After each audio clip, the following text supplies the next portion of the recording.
हाँ जी, नमस्कार दोस्तों। दोस्तों, आप सभी का स्वागत है हमारे ऑनलाइन प्लेटफ़ॉर्म पे। साथियों, आज हम फिर से आए हैं आप सभी के लिए एक बहुत ही इम्पोर्टेंट क्लास लेकर के।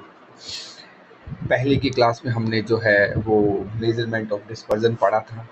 मेज़र ऑफ डिस्पर्जन में हमने जो हमारे बेसिक फंडामेंटल्स थे, वो सारे डिस्कस किए थे। उसके बाद आज हम इसी सीरीज़ में एक नया टॉपिक आपके लिए लेकर के आए हैं। ये टॉपिक भी एग्ज़ाम के पॉइंट ऑफ व्यू से बहुत इम्पोर्टेंट रहने वाला है और ये इस तरह के टॉपिक मैं आपको बता रहा हूँ। तो पहली बात तो ये कि आपको पूरे यूट्यूब चैनल पे ये टॉपिक इतनी आसान लैंग्वेज में कहीं देखने को नहीं मिलेंगे। और दूसरी इम्पोर्टेंट बात कि एग्ज़ाम में बहुत से क्वेश्चंस ऐसे आते हैं, अगर इस टॉपिक को एक बार भी आपने पढ़ लिया तो आप डेफिनेटली एग्ज़ाम में क्वेश्चन को अटेम्प्ट कर लेंगे, क्योंकि कुछ क्वेश्चन इतने बेसिक फंडामेंटल पे बेस्ड होते हैं कि अगर हमने टॉपिक को थोड़ा सा भी अगर पढ़ा है तो एग्ज़ाम में हम उससे रिलेटेड क्वेश्चन का आंसर बड़ी आसानी से दे सकते हैं। आज की क्लास में हमारी टेबल पे जो है वो 3 टॉपिक हैं जो आपको देखने को मिल रहे हैं, जिनके बारे में मैं आपसे बात कर लेता हूँ। जो हमारा पहला टॉपिक है, इसे देखिए, ध्यान से समझिएगा। पहला टॉपिक हमारा दे रखा है मूवमेंट्स। फर्स्ट जो टॉपिक है जो हमें पढ़ना है वो दे रखा है मूवमेंट्स। दूसरा जो टॉपिक है वो है स्क्यूनेस और तीसरा जो टॉपिक है वो है कर्टोसिस। ये जो कोटोसिस और इसको कुकुद्दा बोलते हैं, कुकुद्दा, ये 3 टॉपिक है। इन तीनों टॉपिक को जो है वो हमें बहुत ही ध्यान से सीखने की और पढ़ने की ज़रूरत है। टॉपिक की हम बात करेंगे कि ये क्या होता है। ध्यान से समझिएगा। जो टॉपिक हमें सीखना है, सबसे पहला जो टॉपिक है वो हम बात करेंगे मूवमेंट्स क्या होते हैं। वैसे इन्हें लैंग्वेज में बोला जाए तो इन्हें हम आघूर्ण बोलते हैं, और एग्ज़ाम के पॉइंट ऑफ व्यू से पूछा जाए तो ज़्यादातर क्वेश्चन पूछा जाता है कि शुद्ध आघूर्ण और कच्चा आघूर्ण क्या होता है। लेकिन सबसे पहले हम इसका एक बेसिक फंडामेंटल डिस्कस करेंगे। लेट्स सपोज आप जो है वो एक स्कूल में एक टीचर हैं और आपकी क्लास में 3 बच्चे हैं। अब उनके जो टेस्ट के मार्क्स हैं वो 2, 4 और 6 हैं। मतलब आपको जो उनके मार्क्स बताए गए हैं कि 3 बच्चों ने मैथ्स में 2, 4 और 6 मार्क्स स्कोर किया है। अब देखिए, हम अगर बात करें कि हमें मैथ्स के मार्क्स पता हैं, तो इन 3 नंबरों से, इन केवल 3 नंबरों से मैं आपको, ध्यान से समझिएगा कि स्टैटिस्टिक्स में ये जो 3 नंबर है, इनसे मैं आपको मूवमेंट्स बता दूंगा, स्क्यूनेस सिखा दूंगा, और जो कुर्तोसिस है वो भी मैं आपको बता दूंगा। अब ये क्या है, सुनिएगा ध्यान से। सबसे पहले अगर हम बात करें मूवमेंट्स की, आघूर्ण की, आघूर्ण क्या होता है, तो दोस्तों कि अगर मैं सिंपल भाषा में कहूँ कि जैसे एक डॉक्टर के पास एक्सरे मशीन होती है, तो डॉक्टर उस मशीन से एक मरीज जो है उसकी सारे टेस्ट करके, एक्सरे मशीन से, उसके टेस्ट से उसकी बॉडी के बारे में सारी बातें पता लगा सकता है। वैसे ही ये जो मूवमेंट्स है, ये भी एक एक्सरे मशीन होती है डेटा की जांच करने के लिए। जैसे उससे बॉडी की जांच होती है, इस एक्सरे मशीन से डेटा की जांच होती है। ये मशीन डेटा पे 4, जैसे बॉडी में हम टेस्ट करते हैं तो कहते हैं ना 5 तरह के टेस्ट किए, 7 तरह के टेस्ट किए, वैसे ही ये जो है वो 4 तरह के टेस्ट करती है। और उन 4 टेस्ट से ही जो है वो हम पता लगाते हैं कि मूवमेंट्स क्या होता है। तो मूवमेंट का सीधा सीधा मतलब क्या हुआ, डेटा की जांच करने वाली एक्सरे मशीन होती है। चलिए, सबसे पहले जैसे मैंने बताया कि हमें एक्सरे मशीन में 4 टेस्ट करने हैं। कितने टेस्ट करने हैं दोस्तों, हमें जो है वो कितने टेस्ट करने हैं, तो हमने कहा कि सर 4 टेस्ट करने हैं। ध्यान से समझिएगा, ये बहुत काम की चीज़ है। सबसे पहले हम मूवमेंट्स की बात कर रहे हैं, हम आघूर्ण की बात कर रहे हैं, हम मूवमेंट्स की बात कर रहे हैं। ये क्या होता है, ये एक टेस्ट करने की मशीन है। किसका टेस्ट करना है, सर बॉडी का तो नहीं करना है, किसका करना है? डेटा का। डेटा का टेस्ट करने की एक मशीन है, बस आपको इतना ही बात ध्यान से समझनी है। और इस डेटा के टेस्ट में जो है जनरली कितने तरह के टेस्ट किए जाते हैं दोस्तों? 4 तरह के टेस्ट किए जाते हैं। ये 4 तरह के टेस्ट कौन से होते हैं? तो इन 4 टेस्टों को हम जो है वो ये कह सकते हैं, 1 मिनट, हाँ, ये जो 4 टेस्ट है, इन 4 के 4 टेस्ट को हम ये बोलेंगे टेस्ट 1, टेस्ट 2, टेस्ट 3 और टेस्ट 4।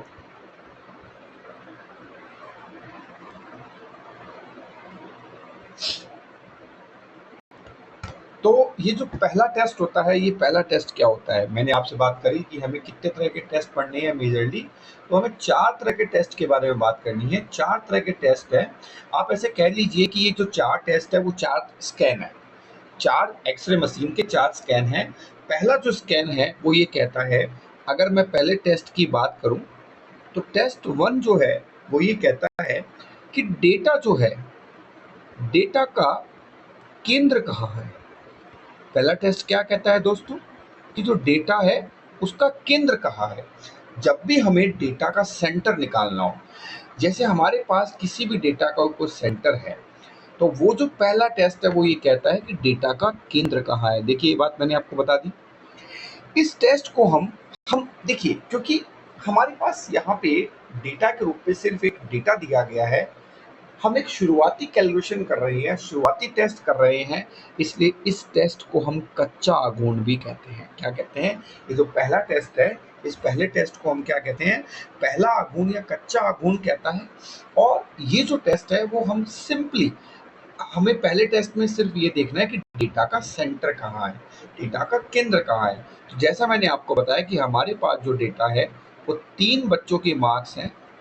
मान लीजिए एक डेटा है 2, 4 और 6। तो हमारे पास ये एक सीरीज है जिसमें बच्चों के मार्क्स है 2, 4 और 6 है। अब बस हमें क्या करना है, हमें इस डेटा का केंद्र लेना है। आप मुझे बताइए कि लेट सपोज अगर मैं यहाँ पे ये 3 पॉइंट बताऊं कि ये 1,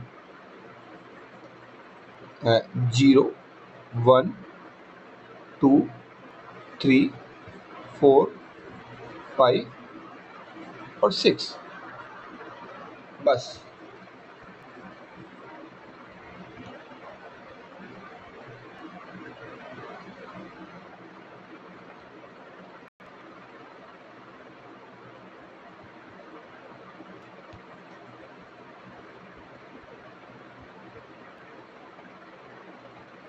हाँ ठीक है। अगर हमें ये पता लगाना हो कि इस डेटा का केंद्र कहाँ है, 1 से शुरू करते हैं, 1, 2, 3, 4, 5, 6, ठीक है।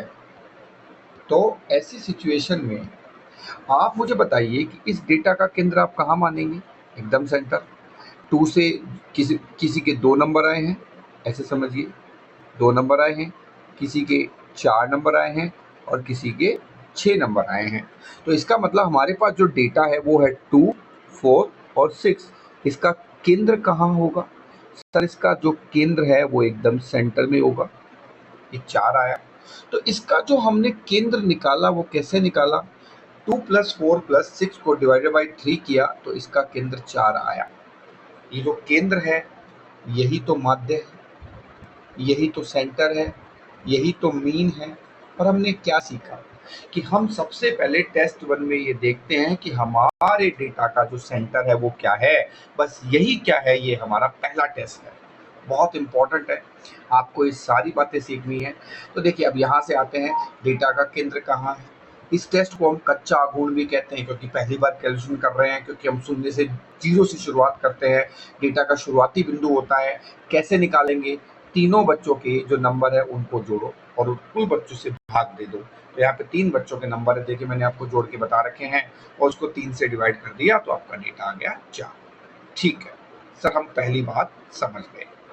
अब हम बात करेंगे कि यहाँ पहले जो बात है उसमें एक ध्यान देने वाली बात है, आप ध्यान से समझेंगे इस बात को कि यहाँ पे देखिए एक जादू हुआ कि जो 4 आया वो क्या है। वो हमारी क्लास का मीन है। मैंने ऊपर बताया आपको कि हमने एवरेज निकाला, मीन निकालेंगे तो क्या करेंगे, 2 + 4 + 6 डिवाइडेड बाय 3 करेंगे। इसका मतलब कि हमारा जो पहला टेस्ट होता है, बहुत इंपॉर्टेंट है, हमारा जो पहला टेस्ट होता है वो पहला टेस्ट क्या बताता है कि जो टेस्ट 1 है वो क्या बताता है, मीन बताता है। क्योंकि हम 0 से शुरू कर रहे हैं, कच्चा आघून है, सबसे रो बिल्कुल बेसिक है, क्योंकि 0 से शुरू हुआ, क्योंकि 0 से शुरू, ठीक है। तो ये पहला टेस्ट हो गया। अच्छा चलिए, पहला टेस्ट तो हो गया। अब बात करेंगे कि दूसरा टेस्ट। अब हम बात करेंगे टेस्ट नंबर 2 की, कि टेस्ट नंबर 2 क्या कहता है। तो जो टेस्ट नंबर 2 है वो ये कहता है कि आपने ये तो निकाल लिया कि डेटा जो है उसका सेंटर क्या है, लेकिन आप ये बताओ कि डेटा, जो हमारा डेटा है वो कितना फैला हुआ है। टेस्ट नंबर 2 क्या कहता है कि हमारा डेटा कितना फैला हुआ है। बस दूसरा पॉइंट है वो ये कहता है कि हमारा ये जो डेटा है, हम जो डेटा कैलकुलेट कर रहे हैं, हम टेस्ट कर रहे हैं, हमने टेस्ट 1 कर लिया, अब हम टेस्ट 2 कर रहे हैं। टेस्ट 1 में हमें ये पता चल गया कि हमारा सेंटर क्या है। अब हम बात कर रहे हैं हमारा जो डेटा है वो कितना फैला हुआ है। इसका मतलब कि ये जो हमारा सेंटर है इससे कितना बिखराव इधर है और कितना बिखराव इधर है। ये जो बिखराव है वो कितना फैला हुआ है, इस बात का पता लगाने के लिए हम टेस्ट नंबर 2 करते हैं।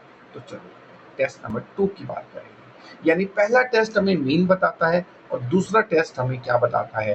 तो देखिए, जब भी हम डेटा टेस्ट करेंगे, जब भी हम डेटा को कैलकुलेट करेंगे, तो याद रखना जो मूवमेंट्स होते हैं उनको म्यू से शो करते हैं। किससे शो करते हैं, म्यू से शो करते हैं। तो यहाँ पे m2 मतलब दूसरा टेस्ट है, m1 म्यू1 पहला टेस्ट हो गया, म्यू2 दूसरा टेस्ट हो गया। दूसरा टेस्ट ये कहता है कि डेटा कितना फैला हुआ है। अब हम क्या करेंगे, हम यहाँ पे कोई सेंट्रल, आप ध्यान से समझिएगा इस बात को जो मैं आपको बता रहा हूँ, कि हम यहाँ पे क्या देख रहे थे कि यहाँ पे सेंटर पॉइंट पे डेटा कितना है। लेकिन अब जो हम डेटा निकाल रहे हैं, यहाँ हमने क्या देखा दोस्तों, यहाँ हमने सेंटर पॉइंट देखा। लेकिन अब हम ये देख रहे हैं कि सेंटर पॉइंट से जो हमारा डेटा है उसका बिखराव कितना है, वो कहाँ तक फैला हुआ, कितना अंतर है। तो अगर हमें सेंटर पॉइंट से डेटा का अंतर निकालना हो तो हम कैसे निकालेंगे। तो बस यहाँ पे हम सेकंड पॉइंट की बात करेंगे। वो ये बताता है कि अब जो दूरी मापी जाएगी, देखिए टेस्ट 2 क्या कहता है, इसे हम केंद्रीय आघूर्ण सेंट्रल मूवमेंट भी कहते हैं। क्योंकि अब हम शून्य से नहीं, 0 से नहीं, असली मालिक मतलब 4 से, मीन से दूरी नापेंगे। मतलब हम ये कहेंगे कि हर बच्चे का नंबर जो है वो मीन से कितनी दूरी पर है। तो इस प्रोसेस को कैसे करेंगे, तो बस कुछ नहीं करना है, बहुत सिंपल सा फंडा है। आपको यहाँ पे एक बात समझनी है, वैसे मैं आपको यही बता देता हूँ, ज़्यादा अच्छा समझ में आ जाएगा। आपको क्या करना है तो आप ध्यान से समझिए। सबसे पहले जो पहला बच्चा है उसके मार्क्स कितने थे, 2। दूसरा बच्चा है उसके मार्क्स कितने थे, 4। और तीसरा बच्चा है उसके मार्क्स कितने हैं, 6। हाँ, पहले बच्चे के मार्क्स है 2, दूसरे के 4 और तीसरे के 6। अब इन तीनों को क्या करेंगे, ये जो तीनों मार्क्स हैं इन तीनों को हमारे सेंटर पॉइंट से, मैंने क्या कहा, 4 से दूरी निकालनी है। तो 4 से दूरी निकालेंगे तो क्या करेंगे, ये जो 4 है इसको सब में से माइनस कर देंगे। 2 में से 4 माइनस, 4 में से 4 माइनस और 6 में से 4 माइनस। इसका मतलब यहाँ माइनस का 2, यहाँ पे 0 और यहाँ पे 2। अब हमें क्या करना है, इसका स्क्वायर बनाना है। इनका स्क्वायर बनाया है तो इसका आया माइनस माइनस प्लस, 0 का स्क्वायर 0 और 2 प्लस का 2 है तो प्लस का स्क्वायर 4। अब हमारे पास 3 डेटा है तो क्या करेंगे, 4 प्लस 0, ध्यान से समझिएगा, 4 प्लस 0 प्लस 4 जो है इसको 3 से डिवाइड करेंगे। तो ये जो आया, ये आया वेरियांस, कि हमारा जो डेटा है सेंटर पॉइंट से ये डेटा कितना फैला हुआ है, कितना वेरियांस है। तो यहाँ पे देखिए जो 2.6 आया, इसे सांख्यिकी में क्या कहते हैं दोस्तों, वेरियांस कहते हैं। इसका मतलब क्या हुआ कि जो दूसरा टेस्ट है वो हमें क्या बताता है, फैलाव बताता है, डेटा कितना फैला हुआ है। पहला टेस्ट क्या बताता है, पहला टेस्ट हमें ये बताता है डेटा का केंद्र क्या है। दूसरा टेस्ट क्या बताता है? दूसरा टेस्ट ये बताता है कि हमारा जो डेटा है उसका फैलाव कितना है, राइट? अब चलिए, अब यहाँ पे कुछ इम्पोर्टेंट बातें हैं जो आपको सीखनी है, हालांकि इसके बारे में मैं डिटेल में आगे भी चर्चा करूंगा। पहले टेस्ट की बात कर लेंगे। इसका मतलब पहला टेस्ट हो गया, दूसरा टेस्ट हो गया, जो तीसरा और चौथा टेस्ट है, ध्यान से समझिएगा, जो थर्ड और फोर्थ टेस्ट है उसको वो हम थोड़ा डिटेल में सीखेंगे, लेकिन अभी हमारे को जो सीखना है वो मेनली जो जो चीज़ सीखनी है वो उसको आप ध्यान से समझिए। मैं आपको फिर से एक बार स्टार्ट कर रहा हूँ। देखिए, इसका जो बेसिक समरी है वो मैं बता रहा हूँ। सांख्यिकी में आघूर्ण का मतलब होता है डेटा की जांच करना। ये डेटा क्या होता है? एक एक्सरे मशीन की तरह होता है जहाँ 4 अलग अलग लेवल के डेटा जो है उनकी टेस्ट करके हमारे डेटा की कुंडली, जैसे हमारी बॉडी की कुंडली निकल जाती है, डॉक्टर हमारी टेस्ट करके हमें बता देता है, एक्सरे मशीन से हमें बता देता है कि हमें कौन कौन सी बीमारी है और किस तरह से हमें उनका, किस लेवल पे हमें, किस स्टेज पे हमें उसका ट्रीटमेंट करने की जरूरत है। तो यहाँ पे जो है सेम जो चीज़ है वो हम यहाँ बात करने वाले हैं। ध्यान से समझिएगा इस बात को, बहुत इंपॉर्टेंट है। डेटा हमें 4 अलग अलग लेवल के टेस्ट करके हमें उनकी पूरी कुंडली निकाल देता है। पहला डेटा हमें क्या बताता है? पहला डेटा हमें माध्य बताता है। ये बात ध्यान रखनी है, एग्जाम में आने वाला मोस्ट इंपॉर्टेंट क्वेश्चन है कि जब भी हम मूवमेंट्स में जब पहला टेस्ट करते हैं तो उसका पहला टेस्ट कौन सा होता है, कच्चा या शुद्ध? तो कच्चा होता है। दूसरा, डेटा का केंद्र या माध्य सबसे पहला क्या बताता है? तो डेटा का केंद्र बताता है और यानी माध्य बताता है। तो पहला टेस्ट क्या होता है? कच्चा टेस्ट होता है, कच्चा आघूर्ण होता है, ध्यान से समझिएगा। दूसरा मैं ये कह सकता हूँ डेटा का केंद्र होता है, ध्यान से समझिएगा। तीसरा मैं ये कह सकता हूँ कि माध्य बताता है। ये 3 चीज़ें जो है वो इम्पोर्टेंट है। पहले हमारे थ्योरी की क्लासेस हम कंटिन्यू कर रहे हैं, उसके बाद जैसे ही आपको थ्योरी के बेसिक कॉन्सेप्ट क्लियर हो जाएंगे तो मैं आपको क्वेश्चंस की भी प्रैक्टिस आपके लिए लेकर के आऊँगा। अब दूसरे डेटा की बात करेंगे। दूसरा आघूर्ण क्या बताता है? तो याद रखना है, डेटा का फैलाव बताता है। मोस्ट इम्पॉर्टेंट क्वेश्चन है। दूसरा आघूर्ण क्या बताता है दोस्तों? डेटा का फैलाव बताता है। अच्छा, फैलाव को क्या बोलते हैं? वेरियांस बोलते हैं। तो बस दूसरा क्या बताता है? वेरियांस बताता है। तो ये दोनों क्वेश्चन है एग्जाम के पॉइंट ऑफ व्यू से इम्पोर्टेंट है, ठीक है। अब हम बात करेंगे तीसरा और चौथा टेस्ट क्या होता है। 2 टेस्ट मैंने आपको बता दिए, टेस्ट नंबर 1 बता दिया, टेस्ट नंबर 2 बता दिया। अब जो थर्ड और फोर्थ टेस्ट है, अब वो क्या बताते हैं?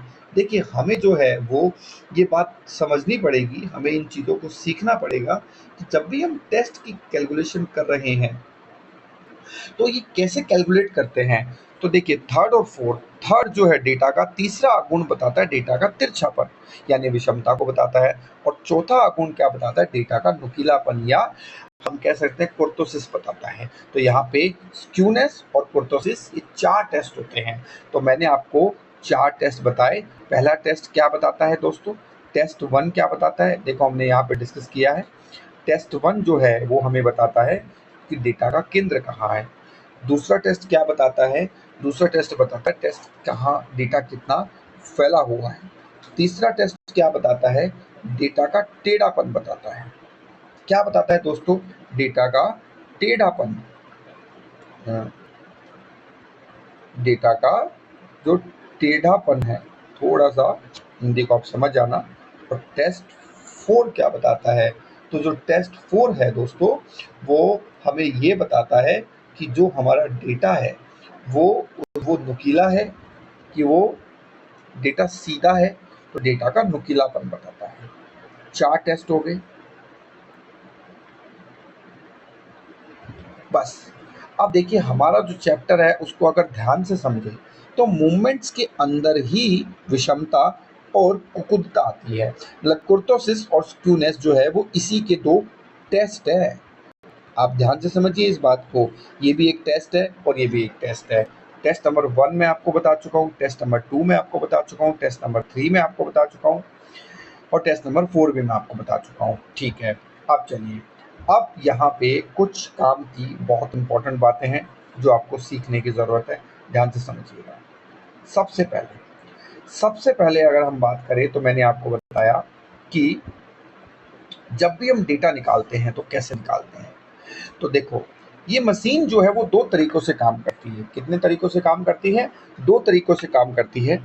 पहला तरीका ये है कि हम सीधा समांतर माध्य निकाल लें, और दूसरा तरीका ये है कि हम जो है कल्पित माध्य मान लें। तो सबसे पहले देखो, पहले की बात करेंगे, कच्चे आघूर्ण। जो कच्चे आघूर्ण हैं उन्हें हम क्या बोलेंगे? तो कच्चा आघूर्ण जो है वो M1 हो गया, ठीक है। हम इसे मतलब पहले बेसिस पे बोले तो केवल कच्चा आघूर्ण बोले तो म्यू डैश भी बोल सकते हैं। पहला जो कच्चा आघूर्ण है उसे म्यू डैश बोलेंगे। तो देखो, जब हम डेटा के सभी पदों का अंतर विचलन वास्तविक माध्य से ना निकाल के अपनी मर्जी से किसी भी नंबर से, कल्पित माध्य से या शून्य से निकालते हैं, इसे म्यू डैश से दर्शाते हैं। तो पहला कच्चा आघूर्ण है, जैसे मैंने आपको बताया कि जो सबसे पहला टेस्ट है उसमें जो पहला कच्चा आघूर्ण है वो क्या होता है, हम जीरो से शुरुआत करते हैं। जीरो से डेटा का हम जो है वो केंद्र निकालने की कोशिश करते हैं, राइट। तो इसे क्या क्या शो करते हैं? म्यू डैश से शो करते हैं।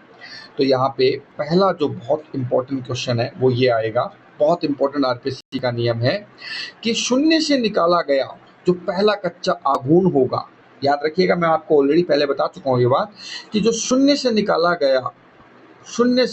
निकाला गया दोस्तों, मैं आपको वो बातें बता रहा हूँ जहाँ से आपके एग्जाम में एग्जामिनर जो है, पेपर सेटर जो है, वो क्वेश्चन सेट करता है। इस तरह के क्वेश्चन के एग्जाम में आने के चांस बहुत ज़्यादा होते हैं। और देखिए, जो क्वेश्चन एग्जाम में आने लायक हैं, देखिए हर एक, ऐसे कहते हैं ना कि जैसे इंडिया की टीम का ना एक फेवरेट कैप्टन हुआ करता था, धोनी। जब तक धोनी था तब तक आप ये मान के चलिए कि कोई भी जो विकेट कीपर है उसको चांस नहीं मिला। तो जब भी टीम इंडिया का सिलेक्शन होता है तो सबसे पहले धोनी का नाम आता है। हाँ, आईपीएल की टीम जो है, तो आईपीएल की टीम में जो है वो 10 टीमें हैं, तो 10 अलग अलग कीपर की जरूरत होती है, तो हर एक कीपर का नंबर आ जाता है। तो सेम जो बात है वो मैं आपको यहाँ समझाना चाह रहा हूँ। जब पेपर सेटर पेपर को सेट करता है तो उसके दिमाग में टीम इंडिया का इंटरनेशनल लेवल होता है, क्योंकि पेपर तो एक ही बार लेना है। तो जब वो पेपर सेटर पेपर को सेट करता है तो वो आपसे टीम इंडिया की तरह धोनी, मतलब धोनी वाले सवाल, धोनी वाले इंपॉर्टेंट क्वेश्चन पूछता है। अब आप बोलोगे सर, हमने तो किसी टेस्ट सीरीज में, हमने तो किसी टेस्ट पेपर में, क्वेश्चन पेपर में ये से इसके अलावा भी सवाल देखे। तो दोस्तों, वो आईपीएल है, वो प्रैक्टिस है। जो आप प्रैक्टिस टेस्ट सीरीज देते हो ना, वो टेस्ट सीरीज एक आईपीएल की तरह है। उसमें अलग अलग टीमें हैं, अलग अलग बात, बार बार में टेस्ट होते हैं, इसलिए अलग अलग कैटेगरी के क्वेश्चन पूछे जाते हैं। लेकिन पेपर सेटर जब भी क्वेश्चन पूछता है दोस्तों, तो वो धोनी वाला सवाल पूछता है। और मैं आपको यहाँ धोनी वाले सवाल बता रहा हूँ कि पहला कच्चा आघूर्ण किससे निकाला जाता है? शून्य से निकाला जाता है, और हमेशा equal to the mean, equal to the mean, क्योंकि वो मीन मध्य बिंदु से, क्योंकि डेटा का केंद्र बिंदु ही तो निकालना है। और मीन क्या होता है? मतलब मीन मतलब माध्य, माध्य मतलब केंद्र, ठीक है। तो पहला हो गया, ठीक है। तो अपूर्ण हमेशा, आघूर्ण, कच्चा आघूर्ण हमेशा वास्तविक समांतर माध्य मीन के बराबर होता है। इसको M-1 से भी प्रेजेंट किया जाता है।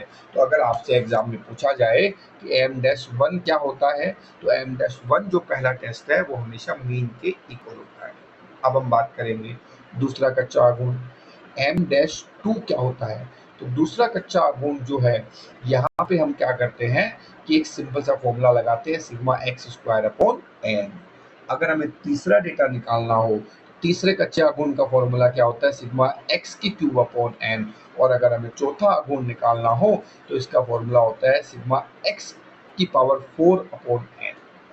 ये जो आघूर्ण है, ये 4 तरह के आघूर्ण हम सीख रहे हैं कि म्यू डैश 1 निकालते हैं, म्यू डैश 2 निकालते हैं, म्यू डैश 3 निकालते हैं और म्यू डैश 4 निकालते हैं, राइट। अब हम बात करेंगे कि दूसरा, इसमें मैंने आपको 2 मशीनें बताई, पहला है कच्चे आघूर्ण है और दूसरा है पूर्ण मशीनें। अब ये केंद्रीय आघूर्ण क्या होता है, ठीक है। अब देखिए, मैंने आपको पहले भी बताया केंद्रीय आघूर्ण, सेंट्रल मूवमेंट क्या होते हैं। जब हम डेटा के सभी पदों का अंतर किसी ऐरे गैरे नंबर से ना लेके सीधे डेटा के असली मालिक यानी वास्तविक समांतर माध्य से निकालते हैं, तो इन्हें सिर्फ म्यू से दर्शाते हैं। देखिए, आप क्या कर रहे हो, डेटा का अंतर निकाल रहे हो। डेटा में अंतर, एक तो आपने क्या किया कि समांतर माध्य x माइनस एक्स बार से अंतर डिफरेंस लिया, और एक आपने x माइनस ए से ले लिया। काल्पनिक माध्य से लिया तो वो कच्चे आघूर्ण हो गए, और अगर आपने x माइनस एक्स बार से लिया तो वो आपके केंद्रीय आघूर्ण हो गए। इसे हम क्या दर्शाते हैं? म्यू से दर्शाते हैं। इसके भी 4 वही नियम हैं। ये नियम भी आपको याद रख लेने हैं, पक्का आपको एग्जाम में सवाल देखने को मिलेगा। अगर म्यू डैश 0 का मान हमेशा 1 होता है। म्यू डैश 1 का मान हमेशा 0 होता है, क्योंकि मीन से लिए गए अंतरों का जोड़ हमेशा 0 आएगा। म्यू डैश 2 का मान जो है, म्यू 2 का, सॉरी डैश नहीं बोलेंगे हम यहाँ पे, जो है वो केंद्रीय आघूर्ण निकाले तो केवल सिर्फ म्यू से दर्शाते हैं, डैश यूज नहीं करते हैं, डैश कच्चे आघूर्ण में यूज करते हैं। तो म्यू का मान हमेशा 0 होता है, क्योंकि मीन से लिए गए अंतरों का जोड़ हमेशा 0 होता है। म्यू 2 का मान जो है वो हमेशा वेरियांस होता है, जिसको प्रसरण या मैंने आपको वेरियांस के नाम से बताया, ठीक है। अब चलिए म्यू 3 और म्यू 4 के जो मान है वो हम स्क्यूनेस और कुर्तोसिस में निकालने में यूज होते हैं, उनको हम बाद में सीखेंगे। यहाँ पे एक बहुत जो है इम्पोर्टेंट बात हमने सीख ली, लेकिन अब यहाँ पे एक बात और आपको ध्यान देने वाली है, वो आप और सीख लीजिए। मूवमेंट्स में कभी कभी जो है वो हमें फैक्टोरियल मूवमेंट निकालने पड़ते हैं। सर ये फैक्टोरियल मूवमेंट्स क्या होते हैं? तो दोस्तों, कई बार आपने देखा होगा कि जो हमारा डेटा है वो साधारण न होके, डिस्क्रीट ना होकर के खंडित सीरीज भी हो जाता है। खंडित सीरीज मतलब कि जैसे हम ये बोले कि साधारण डेटा नहीं हो है, जैसे खराब मोबाइल है, तो आप मुझे बताओ खराब मोबाइल कितने होंगे? 1, 1.5, 1.75, 2, 2.5 या 3 या 4 या 3.7। खराब मोबाइल क्या होंगे आप बताइए? आप ही बोलोगे एक मोबाइल खराब है, आप ही बोलोगे 2 मोबाइल खराब है, आप ही बोलोगे 3 मोबाइल खराब है, आप ही बोलोगे 4 मोबाइल खराब है। क्या वो ऐसे होंगे क्या आधा, ढाई, 3? जब डेटा हमारा इस सीरीज में हो, साधारण डेटा ना हो करके, जैसे खराब मोबाइलों की संख्या, डिफेक्टिव बल्बों की संख्या, तो यहाँ पे हम क्या करते हैं कि एक्स स्क्वायर की जगह हम जो है एक्स माइनस एक्स बार का उपयोग करते हैं। बस x into x minus one, sorry x into x minus one, इसका उपयोग करते हैं। ये क्या होता है सर?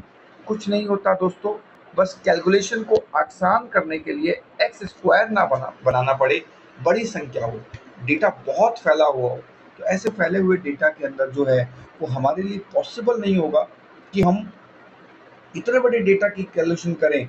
तो बस सिंपल सा फॉर्मूला क्या याद रखना है कि हम जो x into x minus one से कैलकुलेशन करते हैं, ये बहुत आसान है। यहाँ से एग्जाम में क्वेश्चन जो आने के चांस बहुत कम होते हैं। बस आपको एक बार थोड़ा सा इसको क्या कर लेना है, थोड़ा सा इसको रीड कर लेना है बस। अब देखिए, अब हम बात करेंगे कि नेक्स्ट जो हमारा पॉइंट है, और ये जो नियम जो है मैंने आपको बताए हैं, 4 नियम दोस्तों आपको रट डालने हैं। म्यू जीरो का मान हमेशा 1 होता है, क्योंकि आपने ऐसे पढ़ा होगा मैथमेटिक्स में कि किसी भी चीज पे जीरो की घात होती है, 3 की घात जीरो का मान 1 ही माना जाता है। तो जीरो है उसकी घात का मान 1 माना जाता है, 3 की घात जीरो है तो उसका मान 1 माना जाएगा।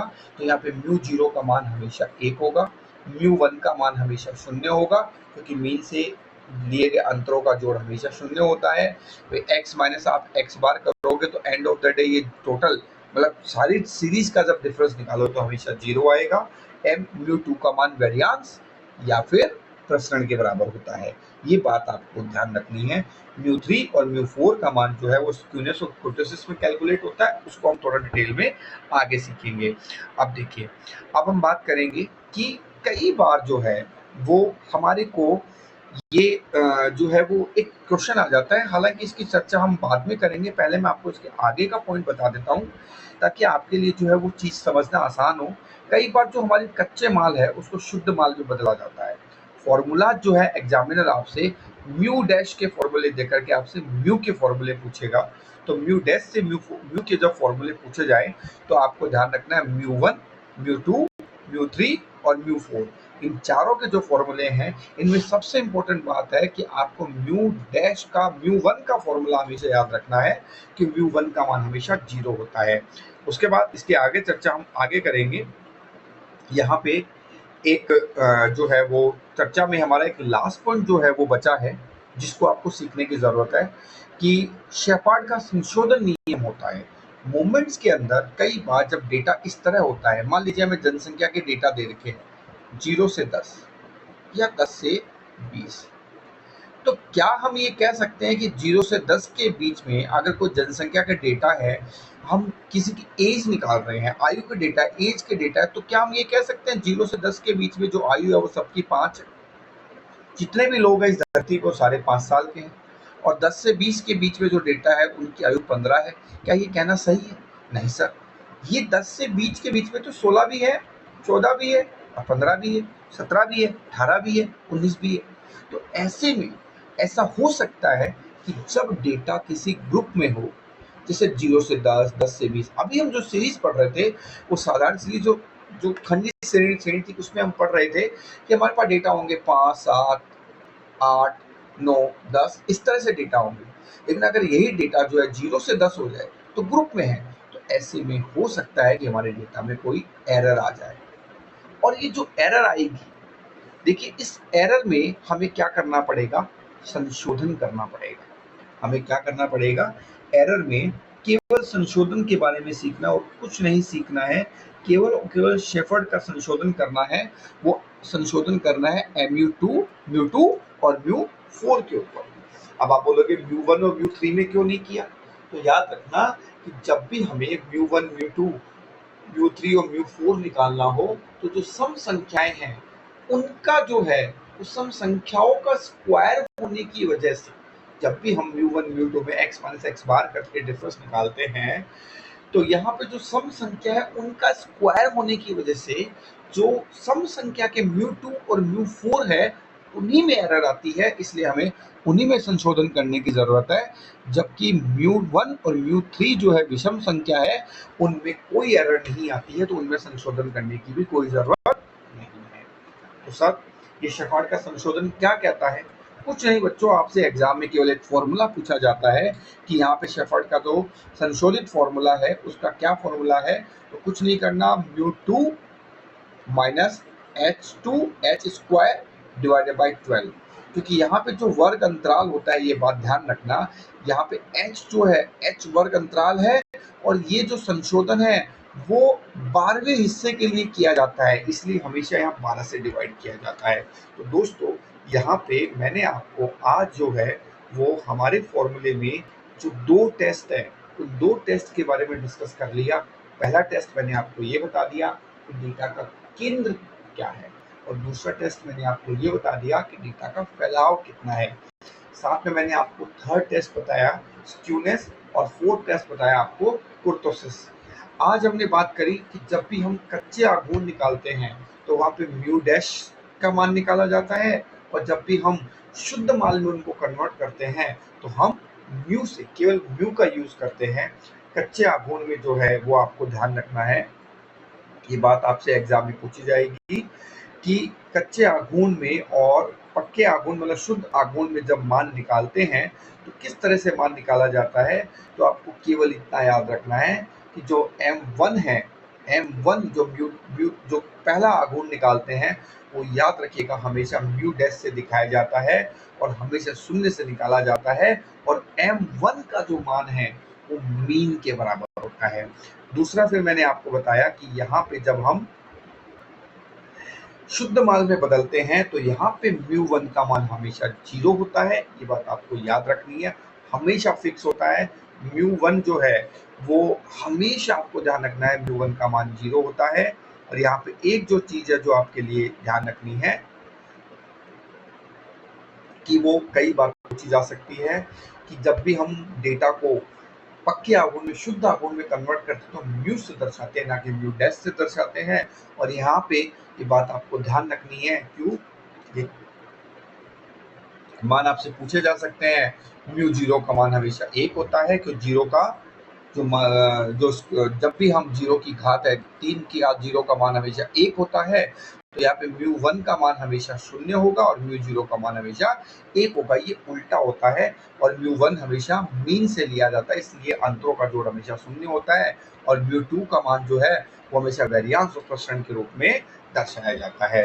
तो दोस्तों यहाँ पे, और साथ में मैंने आपको जो है वो एक इम्पोर्टेंट बात ये भी बता दी कि आपको शेफर्ड का संशोधन याद रखना है, वो केवल mu2 और mu4 में किया जाएगा, mu1 और mu3 में कोई संशोधन नहीं होता है। और ये बात भी ध्यान रखनी है कि जब भी हम यहाँ पे कैलकुलेशन करते हैं तो जब भी हमें संशोधन डेटा निकालना हो तो μ2 minus H square divided by 12, ये अंतराल h का मतलब अंतराल होता है और 1/12 का मतलब कि 12 से ज़्यादा जो है वो अंतराल में संशोधन नहीं किया जाएगा। ये थी दोस्तों आज का हमारा टॉपिक, जहां हमने जो है वो मूवमेंट्स के पहले टॉपिक को जो है वो अच्छे से क्लियर किया है। अब इसके जो आगे के जो टॉपिक है उसे हम हमारी अगली क्लास में डिस्कस करेंगे। आप एक बार इस टॉपिक को रिवाइज करते रहिए, इसको पढ़ते रहिए, इसके बेसिक फंडामेंटल को बार बार में आप वीडियोस को देखिए, आपके फंडामेंटल क्लियर हो जाएंगे और घबराने वाली बात नहीं है। चैप्टर थोड़ा कंफ्यूजिंग है, म्यू और म्यू डैश में थोड़ा कंफ्यूजन होना स्वाभाविक है। पहली बार आप लेक्चर को देख रहे हैं, टॉपिक को पढ़ रहे हैं, तो शायद आपको थोड़ा कंफ्यूजन हो सकता है, लेकिन जब हम इसके क्वेश्चंस करेंगे तब इन सारी बातों को मैं कवर करवाऊंगा और आपका पूरा जो टॉपिक है, पूरा कॉन्सेप्ट एकदम क्लियर हो जाएगा। थैंक यू दोस्तों, अगली क्लास में फिर मिलेंगे, तब तक के लिए टाटा बाय बाय, टेक केयर।